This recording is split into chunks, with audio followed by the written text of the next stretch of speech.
Good afternoon. We start with the developing situation in Türkiye and Syria after the powerful earthquake. The death toll has now surpassed 21,000, and up to 10 times as many people could be still buried underneath the rubble. Residents are still holding on to hope for more miracle rescues. Our Kim Jung-sil has the latest. It's the fifth day since the earthquake hit, and the number of dead has increased exponentially. In Turkiye alone, at least 17,000 people are confirmed to have died. In Syria, more than 3,000, according to the officials in Syrian civil rescue team White Helmets. The combined total is more than the number of people who died in the Tōhoku earthquake and following tsunami that hit northeastern Japan in 2011. Citing a Turkish earthquake expert, the Economist has reported that the final death toll could be as high as 180,000, as more victims could be found in the following weeks.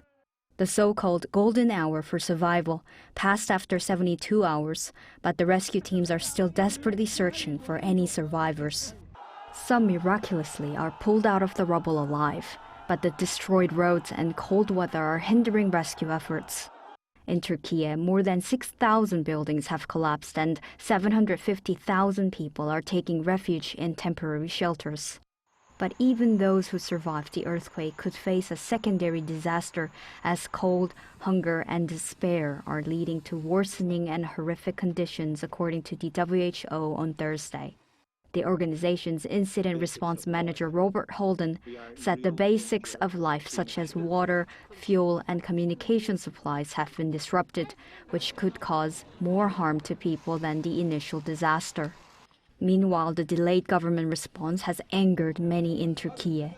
They said even as they could hear cries for help from those that are trapped, there were not enough rescuers, expertise, or support. Turkish President Recep Tayyip Erdogan visited the affected area on Wednesday and promised no one would be left homeless. But Reuters cited a Turkish official on Friday as saying the disaster posed very serious difficulties to the long-ruling president in the upcoming election in May. Kim Jung-sil, Arirang News.